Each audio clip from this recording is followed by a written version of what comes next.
ಎಲ್ಲರಿಗೂ ನಮಸ್ಕಾರ ಸ್ನೇಹಿತರೆ. ಬುಧಗ್ರಹದಿಂದ ಆಳಲ್ಪಡುವ ಕನ್ಯಾ ರಾಶಿಯವರು ಬುದ್ಧಿವಂತರು, ಆದರೆ ಇತರರ ಮುಂದೆ ತೋರಿಸಿಕೊಳ್ಳೋದಿಲ್ಲ. ಇತರರ ನಡುವೆ ಎದ್ದು ಕಾಣಲು ಕಾರಣವಾಗುವ ಇವರು ಉತ್ತಮ ಗುಣಗಳು ಯಾವುವು ಎಂಬುದನ್ನು ನೋಡೋಣ. ಬದುಕಿನಲ್ಲಿ ಎಲ್ಲಾ ಕಷ್ಟಗಳಿಗೂ ಎರಡು ಪರಿಹಾರವಿದೆ, ಒಂದು ದುಡಿಮೆ, ಮತ್ತೊಂದು ತಾಳ್ಮೆ.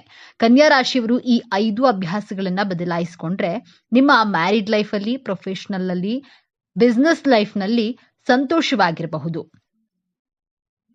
ಯಾವ 5 ಅಭ್ಯಾಸಗಳು ಎಂಬಂತಹ ವಿಚಾರಗಳನ್ನ ಈ ವಿಡಿಯೋದಲ್ಲಿ ತಿಳಿಸಿಕೊಡಲಿದ್ದೇನೆ. ಅದಕ್ಕೂ ಮುಂಚೆ ನೀವಿನ್ನು ನಮ್ಮ ಚಾನೆಲ್ಗೆ ಸಬ್ಸ್ಕ್ರೈಬ್ ಆಗಿಲ್ಲ ಅಂದ್ರೆ ಈಗಲೇ ಸಬ್ಸ್ಕ್ರೈಬ್ ಆಗಿ, ಹಾಗೆ ವಿಡಿಯೋಗೆ ಲೈಕ್ ಮಾಡಿ, ವಿಡಿಯೋವನ್ನ ಸ್ಕಿಪ್ ಮಾಡದೆ ಕೊನೆ ತನಕ ನೋಡಿ. ಎಲ್ಲರೂ ಭಕ್ತಿಯಿಂದ ಜೈ ಬುಧದೇವ ಅಂತ ಕಾಮೆಂಟ್ ಮಾಡಿ. ಕಾಲಪುರುಷನ ಕುಂಡಲಿಯಲ್ಲಿ ಕನ್ಯಾ ರಾಶಿ 6ನೇ ರಾಶಿಯಾಗಿದೆ. ಇದು ಪೃಥ್ವಿ ತತ್ವ ರಾಶಿ. ಈ ರಾಶಿಯ ಅಧಿಪತಿ ಬುದ್ಧಿಕಾರಕ ಬುಧ ಗ್ರಹ. ಕನ್ಯಾ ರಾಶಿಯವರು ಬದಲಾಯಿಸಿಕೊಳ್ಬೇಕಾದಂತಹ ಮೊದಲನೆಯ ಅಭ್ಯಾಸ, ನೀವು ನಿಮ್ಮ ಮೇಲೆ ನಂಬಿಕೆ ಇಟ್ಟಿರೋದಿಲ್ಲ. ಸೆಲ್ಫ್ ಡೌಟ್ ಪಡೋದನ್ನ ಮೊದಲು ಬಿಡಬೇಕು. ನೀವು ನಿಮ್ಮ ಮೇಲೆ ನಂಬಿಕೆಯನ್ನ ಬೆಳೆಸ್ಕೊಳ್ಳಲು ಪ್ರಾರಂಭ ಮಾಡಬೇಕು. ಅಯ್ಯೋ, ನನ್ನ ಕೈಯಲ್ಲಿ ಈ ಕೆಲಸ ಮಾಡಲು ಸಾಧ್ಯನಾ, ಸೋತು ಹೋದ್ರೆ ಏನು ಮಾಡೋದು ಎಂಬಂತಹ ಅಪನಂಬಿಕೆಯನ್ನ ಬಿಡಿ. ಎಲ್ಲಾ ವಿಚಾರದಲ್ಲಿಯೂ ಅಪನಂಬಿಕೆಯನ್ನ ಬಿಟ್ಟು ಧೈರ್ಯದಿಂದ ಕೆಲಸ ಮಾಡಲು ಪ್ರಾರಂಭಿಸಿ. ಇಲ್ಲದಿದ್ರೆ ಈ ಕೆಲಸ ಮಾಡಿದ್ದರೆ ಲಾಭವಾಗ್ತಿತ್ತೋ ಏನೋ, ಮಾಡ್ಲಿಲ್ವಲ್ಲ ಎಂಬಂತಹ ಗಿಲ್ಟ್ ಫೀಲ್ ನಿಮ್ಮನ್ನ ಪದೇ ಪದೇ ಕಾಡುತ್ತೆ. ಈ ಗಿಲ್ಟ್ ಫೀಲ್, ಓವರ್ ಥಿಂಕ್ ಮಾಡೋದನ್ನ ಬಿಡಬೇಕು. ಕನ್ಯಾ ರಾಶಿ ಅಧಿಪತಿ ಬುಧಗ್ರಹ ಆಗಿರೋದ್ರಿಂದ ಬುಧಗ್ರಹ ನಿಮಗೆ ಹೆಚ್ಚಿನ ಬುದ್ಧಿವಂತಿಕೆಯನ್ನ ಕೊಟ್ಟರು, ನಿಮ್ಮಲ್ಲಿ ಬುದ್ಧಿವಂತಿಕೆ ಇದ್ದರೂ ನೀವು ಸೆಲ್ಫ್ ಡೌಟ್ ಪಡೋದನ್ನ ಬಿಟ್ರೆ ನಿಮ್ಮ ಜೀವನದಲ್ಲಿ ಗೆಲ್ಲಬಹುದು. ಆತ್ಮವಿಶ್ವಾಸವನ್ನ ಬೆಳೆಸ್ಕೊಳ್ಬೇಕು. ಮೇಷರಾಶಿ, ಸಿಂಹರಾಶಿ, ಧನುರಾಶಿ ಹಾಗೂ ಕುಂಭ ರಾಶಿಯವರು ಆತ್ಮವಿಶ್ವಾಸದಿಂದ ಮುನ್ನುಗ್ಗಿ ಕೆಲಸ ಮಾಡೋದ್ರಿಂದ ಜೀವನದಲ್ಲಿ ಗೆಲ್ತಾರೆ. ನೀವು ಸಹ ಆತ್ಮವಿಶ್ವಾಸವನ್ನ ಬೆಳೆಸಿಕೊಂಡಿದ್ದೆ ಆದಲ್ಲಿ ಜೀವನದಲ್ಲಿ ಗೆಲ್ಲಬಹುದು. ಆಗ ನಿಮ್ಮ ಜೀವನದಲ್ಲಿ ಸೋಲು, ದುಃಖ ಎಂಬಂತಹ ಪದಗಳಿಗೆ ಜಾಗವೇ ಇರೋದಿಲ್ಲ. ಕನ್ಯಾ ರಾಶಿಯವರು ಬದಲಾಯಿಸಿಕೊಳ್ಬೇಕಾದಂತಹ 2ನೇ ಅಭ್ಯಾಸ, ನೀವು ಸಂತೋಷವಾಗಿರೋದಕ್ಕಿಂತ ಬೇರೆಯವರ ಸಂತೋಷವಾಗಿರ್ಲಿ ಅಂದುಕೊಳ್ಳೋದು. ಕನ್ಯಾ ರಾಶಿ ತುಂಬಾ ಪ್ರಾಕ್ಟಿಕಲ್ ರಾಶಿಯಾಗಿರ್ತೀರಾ, ಸಮಾಧಾನ, ಕೂಲ್ ಆಗಿರ್ತೀರಾ, ತುಂಬಾ ಕಾಮ್ ಅಂಡ್ ಕ್ಲಿಯರ್ ಆಗಿರ್ತೀರಾ, ಒಳ್ಳೆಯ ವ್ಯಕ್ತಿತ್ವದವರು. ಆದ್ರೆ ಬೇರೆಯವರ ಸಂತೋಷಕ್ಕಾಗಿ ತುಂಬಾ ಯೋಚನೆ ಮಾಡ್ತೀರಾ. ನಿಮ್ಮ ಬಗ್ಗೆ ನೀವು ಇಗ್ನೋರ್ ಮಾಡ್ತೀರಾ. ನೀವು ಬೇರೆಯವರು ಚೆನ್ನಾಗಿರ್ಲಿ ಎಂದು ತುಂಬಾ ಕಾಳಜಿಯನ್ನ ಮಾಡಲು ಹೋದ್ರೆ ಅವರು ಸ್ನೇಹಿತರೇ ಆಗಿರ್ಲಿ, ಸಂಬಂಧಿಕರು, ಕುಟುಂಬದ ಸದಸ್ಯರೇ ಆಗಿದ್ರು ನಿಮ್ಮನ್ನ ತುಂಬಾ ಈಸಿಯಾಗಿ ತಗೊಂಡು ನಿಮಗೆ ವ್ಯಾಲ್ಯೂ ಕೊಡೋದಿಲ್ಲ. ಆಗ ನಿಮ್ಮ ಮನಸ್ಸಿಗೆ ನೋವಾಗುತ್ತೆ. ನಿಮ್ಮನ್ನ ನೀವು ಪ್ರೀತಿಸಿ ನಿಮ್ಮ ಸಂತೋಷಕ್ಕಾಗಿ ಗಮನ ವಹಿಸಿದ್ರೆ ಜೀವನದಲ್ಲಿ ಸಂತೋಷವಾಗಿರಬಹುದು. ನೀವು ಬೇರೆಯವರಿಗೋಸ್ಕರ ಎಷ್ಟೇ ಒಳ್ಳೆಯದನ್ನ ಮಾಡಿದ್ರು, ಬಯಸಿದ್ರು, ಅವರ ಅವಶ್ಯಕತೆ ಮುಗಿದ ಮೇಲೆ ನಿಮ್ಮನ್ನ ವೇಸ್ಟ್ ಪೇಪರ್ ರೀತಿ ಕಾಣ್ತಾರೆ. ತುಂಬಾ ಕೇರ್ಫುಲ್ ಆಗಿ ಇರಬೇಕು. ಕನ್ಯಾ ರಾಶಿಯವರು ಬದಲಾಯಿಸಿಕೊಳ್ಬೇಕಾದಂತಹ 3ನೇ ಅಭ್ಯಾಸ, ನಿಮ್ಮ ಜೀವನದಲ್ಲಿ ಗುರಿ ಉದ್ದೇಶಗಳನ್ನ ಸೆಟ್ ಮಾಡಿಕೊಳ್ಳದೇ ಇರುವುದು. ನಿಮ್ಮ ಜೀವನದಲ್ಲಿ ಯಾವುದೇ ಪ್ರಮುಖ ನಿರ್ಧಾರಗಳನ್ನ ತೆಗೆದುಕೊಳ್ಳಲು ತುಂಬಾ ಕನ್ಫ್ಯೂಸ್ ಮಾಡ್ಕೊಳ್ತೀರಾ. ಏನೇನೋ ಕೆಲಸ ಮಾಡಬೇಕು ಅಂದ್ಕೊಳ್ತೀರಾ, ಬಟ್ ಆ ಕೆಲಸ ಕಾರ್ಯಗಳನ್ನ ಕಾರ್ಯರೂಪಕ್ಕೆ ತರೋದ್ರಲ್ಲಿ ತಡ ಮಾಡೋದು, ಗೊಂದಲಮಯ ವಾತಾವರಣದಲ್ಲಿ ಇರ್ತೀರಾ. ನಿಮ್ಮ ಗೋಲ್ಗಳನ್ನ ಸೆಟ್ ಮಾಡಿಕೊಂಡು, ನಿಮ್ಮ ಬುದ್ಧಿವಂತಿಕೆಯನ್ನು ಉಪಯೋಗಿಸಿಕೊಂಡು, ಸೂಕ್ತ ನಿರ್ಧಾರಗಳನ್ನ ಸರಿಯಾದ ಸಮಯಕ್ಕೆ ತೆಗೆದುಕೊಂಡು ತಕ್ಷಣಕ್ಕೆ ಕಾರ್ಯರೂಪಕ್ಕೆ ತಂದಿದ್ದೇ ಆದಲ್ಲಿ ನೀವು ಯಶಸ್ಸಿನ ಕಡೆ ಸಾಗೋದ್ರಲ್ಲಿ ಅನುಮಾನವೇ ಇಲ್ಲ. ಕನ್ಯಾ ರಾಶಿಯವರು ಬದಲಾಯಿಸಿಕೊಳ್ಬೇಕಾದಂತಹ 4ನೆಯ ಅಭ್ಯಾಸ, ಅಡಿಕ್ಷನ್ಗಳನ್ನ ಬಿಡಬೇಕು. ಆನ್ಲೈನ್ ನಶೆ, ಯಾವುದೇ ರೀತಿಯ ಅಡಿಕ್ಷನ್ಗಳಿಗೆ ಒಳಗಾಗ್ತೀರಾ. ಈ ನಶೆಯನ್ನ ಬಿಟ್ಟು ಗೆಲುವಿನ ಅಡಿಕ್ಷನ್ ಅನ್ನ ಬೆಳೆಸಿಕೊಳ್ಬೇಕು. ನೀವು ಯಾವುದೇ ರೀತಿಯ ಅಡಿಕ್ಷನ್ಗೆ ಸಿಕ್ಕಿ ಹಾಕಿಕೊಂಡ್ರೆ ಅದರಿಂದ ಹೊರಗಡೆ ಬರೋದಕ್ಕೆ ಅಷ್ಟು ಈಸಿ ಆಗಿರೋದಿಲ್ಲ, ತುಂಬಾ ಕಷ್ಟಪಡಬೇಕಾಗುತ್ತೆ. ಈ ಅಡಿಕ್ಷನ್ಗಳನ್ನ ಬಿಟ್ರೆ ನೀವು ಜೀವನದಲ್ಲಿ ಸಂತೋಷವಾಗಿರಬಹುದು. ಸಂಬಂಧಗಳ ಅಡಿಕ್ಷನ್, ಪ್ರೀತಿ ಅಡಿಕ್ಷನ್ ಸಿಕ್ಕಿ ಹಾಕಿಕೊಂಡರೆ ನಿಮ್ಮ ಸಂತೋಷಕ್ಕೆ ನೀವೇ ಕಲ್ಲು ಹಾಕಿಕೊಳ್ತೀರಾ. ನಿಮ್ಮ ಪ್ರೀತಿ ಪಾತ್ರರು ನಿಮ್ಮಿಂದ ದೂರವಾದಾಗ ಡಿಪ್ರೆಷನ್ಗೆ ಒಳಗಾಗ್ತೀರಾ. ಆದ್ರಿಂದ ಎಲ್ಲದರಲ್ಲಿಯೂ ಒಂದು ಲಿಮಿಟೇಷನ್ ಅನ್ನ ಇಟ್ಕೊಳ್ಬೇಕಾಗತ್ತೆ. ಕನ್ಯಾ ರಾಶಿಯವರು ಬದಲಾಯಿಸಿಕೊಳ್ಬೇಕಾದಂತಹ 5ನೇ ಅಭ್ಯಾಸ, ಕುರುಡು ನಂಬಿಕೆ ಇಡೋದನ್ನ ಬಿಡಬೇಕು. ಕನ್ಯಾ ರಾಶಿಯವರು ಯಾರನ್ನೂ ಅಷ್ಟು ಸುಲಭವಾಗಿ ನಂಬುವರಲ್ಲ. ಆದ್ರೆ ಒಂದು ಸಲ ಇವರ ವಿಶ್ವಾಸ ಯಾರಾದ್ರೂ ಗಳಿಸ್ಕೊಂಡ್ರೆ ಅವರನ್ನ ತುಂಬಾ ಬ್ಲೈಂಡ್ ಆಗಿ ನಂಬಿ ಮೋಸ ಹೋಗ್ತೀರಾ. ಅತಿಯಾಗಿ ಯಾರನ್ನು ನಂಬಬಾರದು. ಆಮೇಲೆ ತಿಳಿಸಿದಂತಹ 5 ಅಭ್ಯಾಸಗಳನ್ನ ಬದಲಾಯಿಸಿಕೊಂಡ್ರೆ ಕನ್ಯಾ ರಾಶಿಯವರು ಜೀವನದಲ್ಲಿ ಸಂತೋಷವಾಗಿರಬಹುದು.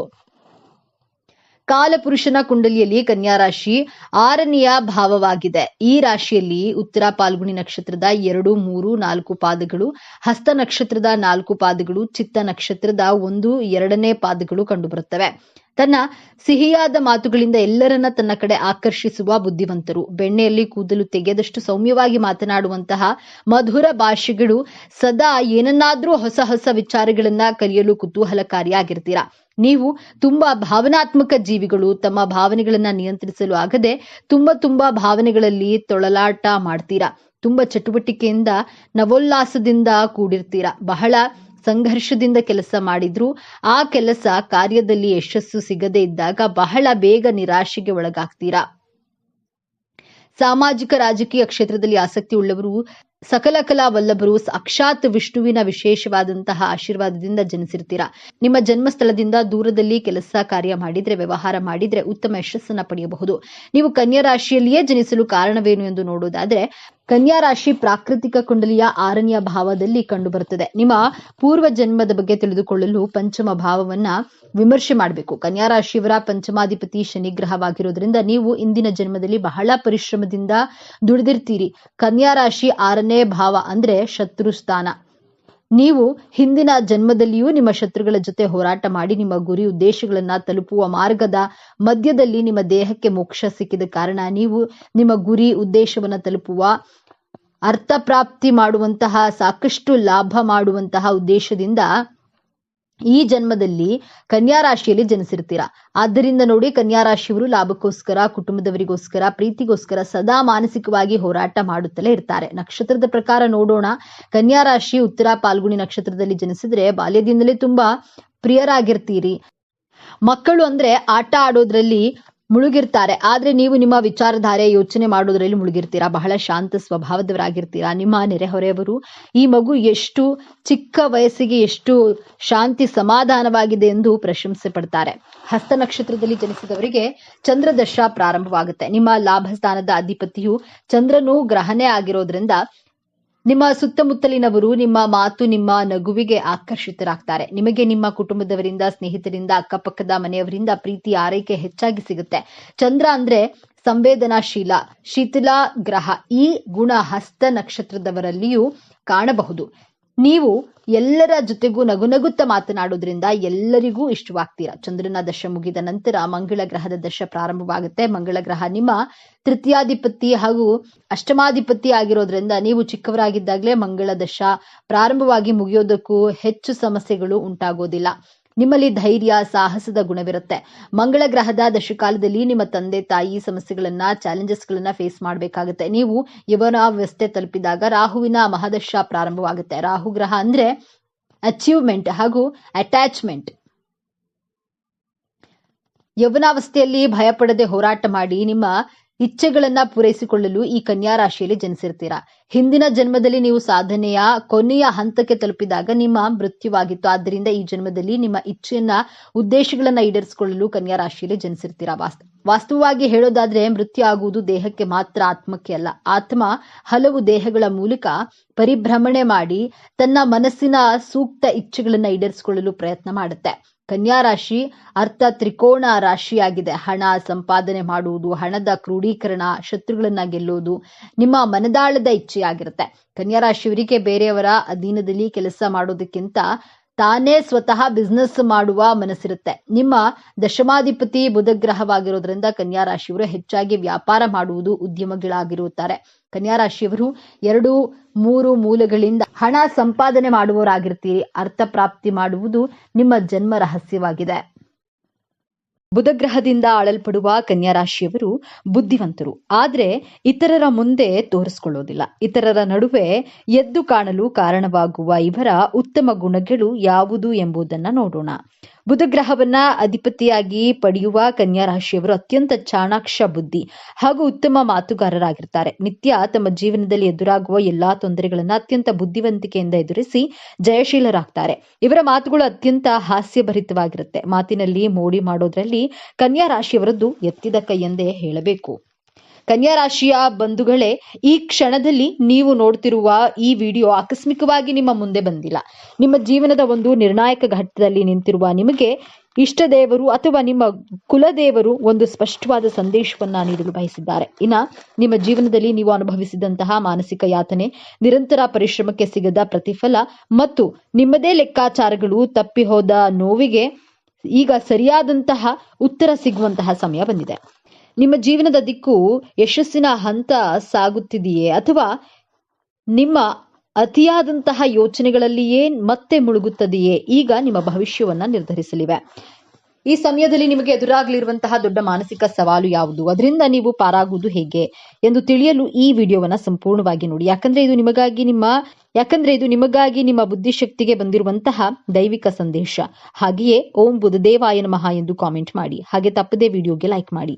ಮೊದಲಿಗೆ ಇಷ್ಟು ದಿನ ನಿಮ್ಮ ಕಷ್ಟಕ್ಕೆ ಕಾರಣವೇನು ಎಂದು ತಿಳಿಯೋಣ. ಕಳೆದ ಕೆಲವು ವರ್ಷಗಳಿಂದ, ವಿಶೇಷವಾಗಿ ಈ 2 ವರ್ಷಗಳಲ್ಲಿ ನೀವು ಅನುಭವಿಸಿದ ಒತ್ತಡ ಅಷ್ಟಿಷ್ಟಲ್ಲ. ಎಲ್ಲರ ಜವಾಬ್ದಾರಿಯನ್ನ ನೀವೇ ಹೊತ್ತು ಎಲ್ಲರಿಗೂ ಒಳ್ಳೆಯದನ್ನೇ ಬಯಸಿ ನಿಮಗಾಗಿ ನೀವು ಬದುಕುವುದನ್ನ ಮರೆತೇ ಬಿಟ್ಟಿದ್ದೀರಿ.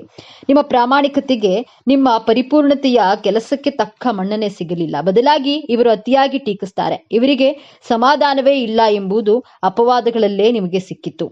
ಆರ್ಥಿಕವಾಗಿ ನೀವು ಮಾಡಿದ ಲೆಕ್ಕಾಚಾರಗಳೆಲ್ಲ ತಲೆ ಕೆಳಗಾಗಿ ಅನಿರೀಕ್ಷಿತ ಖರ್ಚುಗಳು ನಿಮ್ಮನ್ನ ಕಂಗೆಡಿಸಿದ್ವು. ಅತಿಯಾದ ಯೋಚನೆ ಮತ್ತು ನಿದ್ರಾಹೀನತೆಯೇ ನಿಮ್ಮ ಸಂಗಾತಿಯಾಗಿತ್ತು. ಇದಕ್ಕೆಲ್ಲ ಕಾರಣ ನಿಮ್ಮ ಪ್ರಯತ್ನದಲ್ಲಿ ದೋಷವಲ್ಲ, ನಿಮ್ಮ ರಾಶಿಯಾಧಿಪತಿ ಬುಧನ ಸ್ಥಿತಿ ಮತ್ತು ಶನಿ ರಾಹುಕೇತುಗಳ ಪ್ರತಿಕೂಲ ಸಂಚಾರವು ನಿಮ್ಮ ಬುದ್ಧಿಶಕ್ತಿಗೆ ಮಂಕು ಕವಿದಂತೆ ಮಾಡಿತು. ಆದ್ರೆ ಈ ಕಷ್ಟದ ದಿನಗಳು, ಆ ಮಾನಸಿಕ ಗೊಂದಲದ ಅಧ್ಯಾಯ ಈಗ ಮುಗಿಯುವ ಹಂತಕ್ಕೆ ಬಂದಿದೆ. ಹೌದು, ಈ ಸಮಯದಲ್ಲಿ ನಿಮ್ಮ ಜೀವನದ ಸ್ಪಷ್ಟತೆಯ ಯುಗ ಎಂದು ಬರೆದಿಟ್ಕೊಳ್ಳಿ. ನಿಮ್ಮ ರಾಶಿಯಾಧಿಪತಿ ಬುಧನು ಅತ್ಯಂತ ಬಲಿಷ್ಠನಾಗ್ತಿದ್ದಾನೆ ಮತ್ತು ಗುರುಬಲದ ಸಂಪೂರ್ಣ ಕೃಪೆಯಿಂದ ನಿಮ್ಮ ಪ್ರತಿಯೊಂದು ಲೆಕ್ಕಾಚಾರವೂ ಈಗ ಸರಿಯಾಗಲಿದೆ. ನೀವು ಜೀವನದ ಪ್ರತಿಯೊಂದು ಕ್ಷೇತ್ರವೂ ಹೇಗೆ ಅದ್ಭುತವಾಗಿ ಬದಲಾಗುತ್ತೆ ಎಂದು ಈಗ ಒಂದೊಂದಾಗಿ ನೋಡೋಣ. ಕನ್ಯಾ ರಾಶಿಯವರೇ, ನಿಮ್ಮಷ್ಟು ಶ್ರಮ ಮತ್ತು ಬುದ್ಧಿವಂತಿಕೆಯಿಂದ ಕೆಲಸ ಮಾಡುವವರು ಇನ್ನೊಬ್ಬರಿಲ್ಲ. ಆದ್ರೆ ಇಷ್ಟು ದಿನ ನಿಮ್ಮ ಕೆಲಸವನ್ನ ಯಾರೂ ಗುರುತಿಸಲಿಲ್ಲ. ನಿಮ್ಮ ಆಲೋಚನೆಗಳನ್ನ ಬೇರೆಯವರು ಕದ್ದು ಹೆಸರು ಪಡೆದ್ರು. ಆದ್ರೆ ಈಗ ನಿಮ್ಮ ವೃತ್ತಿಸ್ಥಾನ ಅತ್ಯಂತ ಬಲಗೊಳ್ತಿದೆ. ನಿಮ್ಮ ಮೇಲಾಧಿಕಾರಿಗಳು ನಿಮ್ಮ ಬುದ್ಧಿವಂತಿಕೆಯನ್ನ, ನಿಮ್ಮ ವಿಶ್ಲೇಷಣಾ ಸಾಮರ್ಥ್ಯವನ್ನ ಗುರುತಿಸಲೇಬೇಕಾದ ಸಮಯವಿದು. ಅನಿರೀಕ್ಷಿತವಾಗಿ ಒಂದು ದೊಡ್ಡ ಪ್ರಾಜೆಕ್ಟ್ ಸಂಪೂರ್ಣ ಜವಾಬ್ದಾರಿ ನಿಮ್ಮ ಕೈಗೆ ಬರಲಿದೆ. ಇನ್ನು ಉದ್ಯೋಗ ಬದಲಾವಣೆ ಮಾಡಬೇಕೆಂದುಕೊಂಡವರಿಗೆ ನಿಮ್ಮ ಅರ್ಹತೆಗೆ ತಕ್ಕಂತೆ ಬುದ್ಧಿಶಕ್ತಿ ಸವಾಲು ಹಾಕುವಂತಹ ಅತ್ಯುತ್ತಮ ಅವಕಾಶ ನಿಮ್ಮನ್ನ ಹುಡುಕಿಕೊಂಡು ಬರಲಿದೆ. ಸಂಬಳ, ಹುದ್ದೆ ಮತ್ತು ಗೌರವ 3 ಒಟ್ಟಿಗೆ ಹೆಚ್ಚಾಗಲಿವೆ. ವಿದೇಶಕ್ಕೆ ಹೋಗಿ ಉನ್ನತ ವ್ಯಾಸಂಗ ಮಾಡುವ ಅಥವಾ ಅಲ್ಲಿಯೇ ಕೆಲಸ ಮಾಡುವ ನಿಮ್ಮ ಕನಸು ನನಸಾಗುವ ಸಮಯವಿದು. ಸರ್ಕಾರಿ ಪರೀಕ್ಷೆ ಬರೆದು ಸಣ್ಣ ಅಂಕಗಳಲ್ಲಿ ಅವಕಾಶವನ್ನ ಕಳೆದುಕೊಂಡಂತಹ ನಿಮಗೆ ಈ ಬಾರಿ ಯಶಸ್ಸು ಖಚಿತವಾಗಿದೆ. ನಿಮ್ಮ ಹೆಸರು ಪಟ್ಟಿಯಲ್ಲಿ ಬರುವುದು ನಿಶ್ಚಿತ. ಅದು ಅತ್ಯಂತ ಪ್ರಮುಖ ಬದಲಾವಣೆ. ನಿಮ್ಮ ಅತಿಯಾದ ಮೃದು ಸ್ವಭಾವದಿಂದಾಗಿ ನೀವು ಬೇರೆಯವರಿಗೆ ಸಹಾಯ ಮಾಡಲು ಹೋಗಿ ಕೊಟ್ಟಂತಹ ಸಾಲ ವಾಪಸ್ ಬಾರದೆ ಮೋಸ ಹೋಗಿದ್ರೆ ನಿಮ್ಮ ಹಣಕಾಸಿನ ಯೋಜನೆಗಳೆಲ್ಲ ವಿಫಲವಾಗಿದ್ವು. ಆದ್ರೆ ಈಗ ಯಾರು ನಿಮ್ಮಿಂದ ಹಣವನ್ನ ಪಡೆದಿದ್ರೋ ಅವರೇ ನಿಮಗೆ ವಾಪಸ್ ತಂದು ಕೊಡುವ ಸಮಯ. ಕಾನೂನಿನ ಮೂಲಕವಾದ್ರೂ ನಿಮ್ಮ ಹಣ ನಿಮ್ಮ ಕೈ ಸೇರೋದು ಖಚಿತ. ಇಷ್ಟೆಲ್ಲ ನೀವು ನಿರೀಕ್ಷೆ ಮಾಡದ ಮೂಲದಿಂದ ಬಹುಶಃ ನೀವು ಬಹಳ ಹಿಂದೆ ಮಾಡಿದ ಸಣ್ಣ ಹೂಡಿಕೆ, ನಿಮ್ಮ ಬುದ್ಧಿವಂತಿಕೆಯಿಂದ ಮಾಡಿದ ಪಾರ್ಟ್ ಟೈಮ್ ಕೆಲಸದಿಂದ ದೊಡ್ಡ ಮೊತ್ತದ ಹಣ ಹರಿವು ಬರಲಿದೆ. ನಿಮ್ಮ ಎಲ್ಲಾ ಸಾಲಗಳು ತೀರಿ ನೀವು ಸಾಲಮುಕ್ತರಾಗುವ ಸಮಯವಿದು. ಲಕ್ಷ್ಮೀ ದೇವಿಯು ನಿಮ್ಮ ಬುದ್ಧಿವಂತಿಕೆಗೆ ಮತ್ತು ಪ್ರಾಮಾಣಿಕತೆಗೆ ಬಲಿದು ನಿಮ್ಮ ಮನೆಯಲ್ಲಿ ಸ್ಥಿರವಾಗಿ ನೆಲೆಸ್ತಾಳೆ. ನಿಮ್ಮ ರಾಶಿಯ ಸ್ವಭಾವದಂತೆ ನೀವು ಎಲ್ಲವೂ ಪರಿಪೂರ್ಣವಾಗಿರಬೇಕು ಎಂದು ಬಯಸ್ತೀರಿ. ಈ ಸ್ವಭಾವದಿಂದಲೇ ಗಂಡ ಹೆಂಡತಿಯ ನಡುವೆ ಸಣ್ಣ ಸಣ್ಣ ವಿಷಯಕ್ಕೂ ವಾದ ವಿವಾದಗಳು, ಮನಸ್ತಾಪಗಳು ಉಂಟಾಗಿದ್ವು. ಆದ್ರೆ ಈ ಶುಭ ಸಮಯದಲ್ಲಿ ಗುರುಬಲದಿಂದಾಗಿ ನಿಮ್ಮ ನಡುವಿನ ಎಲ್ಲಾ ತಪ್ಪು ತಿಳುವಳಿಕೆಗಳು ದೂರವಾಗುತ್ತವೆ. ನಿಮ್ಮ ಸಂಗಾತಿಯನ್ನ ನೀವು ಅರ್ಥ ಮಾಡ್ಕೊಳ್ತೀರಿ. ನಿಮ್ಮ ಸಂಗಾತಿಯು ನಿಮ್ಮ ಕಾಳಜಿಯನ್ನು ಅರ್ಥ ಮಾಡ್ಕೊಳ್ತಾರೆ. ಅನ್ಯೂನ್ಯತೆ ಹೆಚ್ಚಿ ಸಂಬಂಧವು ಮತ್ತೆ ಮಧುರವಾಗಲಿದೆ. ಇನ್ನ ಮದುವೆಯಾಗದ ಕನ್ಯಾ ರಾಶಿಯ ಯುವಕ ಯುವತಿಯರಿಗೆ ನಿಮ್ಮಂತೆಯೇ ಬುದ್ಧಿವಂತ, ಸುಸಂಸ್ಕೃತ ಮತ್ತು ನಿಮ್ಮನ್ನ ಅರ್ಥ ಮಾಡಿಕೊಳ್ಳುವಂತಹ ಅದ್ಭುತ ಸಂಬಂಧವನ್ನ ಕೂಡಿ ಬರಲಿದೆ. ನಿಮ್ಮ ಮದುವೆಯ ನಿಶ್ಚಯವಾಗುವ ಎಲ್ಲಾ ಸಂಭವವಿದೆ. ಸಂತಾನ ಭಾಗ್ಯಕ್ಕಾಗಿ ಎಷ್ಟೋ ವರ್ಷಗಳಿಂದ ಕಾಯುತ್ತಿದ್ದ ದಂಪತಿಗಳಿಗೆ ನಿಮ್ಮ ಮಾನಸಿಕ ನೋವಿಗೆ ಈಗ ಬೆಲೆ ಸಿಗಲಿದೆ. ಸಂತಾನಕಾರಕನಾದ ಗುರುವು ನಿಮ್ಮ ಪಂಚಮ ಸ್ಥಾನವನ್ನ ಬಲಪಡಿಸ್ತಾನೆ. ವೈದ್ಯಕೀಯ ಚಿಕಿತ್ಸೆಗಳು ಫಲ ಕೊಟ್ಟು ನಿಮ್ಮ ಮನೆಯಲ್ಲಿ ತೊಟ್ಟಿಲು ತೂಗುವ ಶುಭ ಸುದ್ದಿ ನಿಮ್ಮ ಕಿವಿಗೆ ಬೀಳಲಿದೆ. ನಿಮ್ಮ ಮಕ್ಕಳ ಆರೋಗ್ಯ, ಅವರ ಹಠಮಾರಿ ಸ್ವಭಾವ ಅಥವಾ ಓದಿನಲ್ಲಿ ಗಮನ ಇಲ್ಲದಿರುವುದು ನಿಮಗೆ ದೊಡ್ಡ ಚಿಂತೆಯಾಗಿತ್ತು. ಆದ್ರೆ ಇದೀಗ ನಿಮ್ಮ ಮಕ್ಕಳಲ್ಲಿ ಅದ್ಭುತವಾದ ಸಕಾರಾತ್ಮಕ ಬದಲಾವಣೆಯನ್ನ ಕಾಣ್ತೀರಿ. ಅವರೇ ಜವಾಬ್ದಾರಿಯಿಂದ ಓದಲು ಪ್ರಾರಂಭಿಸ್ತಾರೆ. ಉನ್ನತ ಶಿಕ್ಷಣಕ್ಕಾಗಿ ಉತ್ತಮ ಕಾಲೇಜಿನಲ್ಲಿ ಸೀಟು ಸಿಗಲಿದೆ. ಅವರ ನಡವಳಿಕೆ, ಶಿಸ್ತು ಕಂಡು ನಿಮಗೆ ಆಶ್ಚರ್ಯವಾಗುತ್ತೆ. ನಿಮ್ಮ ಚಿಂತೆ ಸಂಪೂರ್ಣವಾಗಿ ದೂರವಾಗಲಿದೆ. ಇಷ್ಟೆಲ್ಲ ಅದ್ಭುತ ಯಶಸ್ಸು, ಹಣ, ಗೌರವ, ಸಂಬಂಧಗಳು ಎಲ್ಲವೂ ನಿಮ್ಮದಾಗಲಿದೆ. ಆದ್ರೆ ನಿಮ್ಮ ಮುಂದೆ ಒಂದು ಅತ್ಯಂತ ಕಠಿಣವಾದ ಸವಾಲು ಕೂಡ ಎದುರಾಗುತ್ತೆ. ಆ ಸವಾಲನ್ನ ನೀವು ಗೆಲ್ಲಲೇಬೇಕು. ಆ ಸವಾಲು ನಿಮ್ಮ ಶತ್ರುಗಳಿಂದ ಬರೋದಿಲ್ಲ. ಆ ಸವಾಲೇ ನಿಮ್ಮ ಅತಿಯಾದ ಯೋಚನೆ ಮತ್ತು ನಿಮ್ಮ ಟೀಕಿಸುವ ಸ್ವಭಾವ. ಹೌದು, ಕನ್ಯಾ ರಾಶಿಯವರೇ, ನಿಮ್ಮ ರಾಶಿಯಾಧಿಪತಿ ಬುಧ ನಿಮಗೆ ತೀಕ್ಷ್ಣ ಬುದ್ಧಿ ಕೊಟ್ಟಿದ್ದಾನೆ. ಆದ್ರೆ ಆದರೆ ಯಶಸ್ಸು ಬಂದಾಗ, ಹಣ ಕೈಗೆ ಬಂದಾಗ ಎಲ್ಲವೂ ಸರಿಯಾಗಿರುತ್ತಿರುವಾಗ ನಿಮ್ಮ ಮನಸ್ಸು ಇದು ನಿಜವಾಗಿಯೂ ನಡೀತಾ ಇದೆಯೇ, ಏನಾದರೂ ತಪ್ಪಾದ್ರೆ ಹೇಗೆ, ಇನ್ನು ಇದಕ್ಕಿಂತ ಚೆನ್ನಾಗಿ ಮಾಡಬಹುದಿತ್ತೇನೋ ಎಂದು ಅತಿಯಾಗಿ ವಿಶ್ಲೇಷಿಸಲು ಪ್ರಾರಂಭಿಸುತ್ತದೆ. ಈ ಸಮಯದಲ್ಲಿ ನಿಮ್ಮ ಆತುರದ ವಿಮರ್ಶೆಯಿಂದ ಅಥವಾ ನಿಮ್ಮ ಪರಿಪೂರ್ಣತೆಯ ಹುಡುಕಾಟದಲ್ಲಿ ನಿಮ್ಮ ಆಪ್ತರನ್ನೇ, ವಿಶೇಷವಾಗಿ ನಿಮ್ಮ ಜೀವನ ಸಂಗಾತಿಯನ್ನೇ ನೀವು ಮಾತಿನಿಂದ ನೋಯಿಸಬಹುದು. ಈ ಒಂದು ದೊಡ್ಡ ತಪ್ಪಿನಿಂದ ನಿಮ್ಮ ಕೈಗೆ ಬಂದ ಭಾಗ್ಯವನ್ನ ನೀವೇ ಅನುಭವಿಸಲಾಗದ ಸ್ಥಿತಿ ತಂದುಕೊಳ್ಳುವಂತಹ ಅಪಾಯವಿದೆ. ಯಶಸ್ಸನ್ನ ಪಡೆಯೋದಕ್ಕಿಂತ ಅದನ್ನ ಅನುಭವಿಸಿ ಉಳಿಸಿಕೊಳ್ಳುವುದು ಮುಖ್ಯ. ಈ ಅತಿಯಾದ ಯೋಚನೆ ಮತ್ತು ವಿಮರ್ಶೆ ನೀವು ಎದುರಿಸುವ ಅತಿ ದೊಡ್ಡ ಸಮಸ್ಯೆ. ಹಾಗಾದ್ರೆ ಈ ದೊಡ್ಡ ಸಮಸ್ಯೆಯಿಂದ ಪಾರಾಗುವುದು ಹೇಗೆ? ಈ ಯಶಸ್ಸನ್ನ ಶಾಶ್ವತವಾಗಿ ಉಳಿಸಿಕೊಳ್ಳುವುದು ಹೇಗೆ? ಪರಿಹಾರ ತುಂಬಾ ಸರಳವಾಗಿದೆ. ಅದನ್ನ ಶ್ರದ್ಧೆಯಿಂದ ಪಾಲಿಸಿ. ಮೊದಲನೇದಾಗಿ ವರ್ತಮಾನದಲ್ಲಿ ಬದುಕಿ ನಡೆದ ಘಟನೆಗಳನ್ನ ವಿಶ್ಲೇಷಿಸೋದನ್ನ, ನಡೆಯದ ಘಟನೆಯ ಬಗ್ಗೆ ಚಿಂತಿಸೋದನ್ನ ನಿಲ್ಲಿಸಿ. ನಿಮ್ಮ ಕೈಯಲ್ಲಿರುವ ಯಶಸ್ಸನ್ನ ಆ ಕ್ಷಣದಲ್ಲಿ ಆನಂದಿಸಿ. ಎರಡನೆಯದಾಗಿ ನಿಮ್ಮ ರಾಶಿಯಾಧಿಪತಿಯನ್ನ ಶಾಂತಗೊಳಿಸಿ.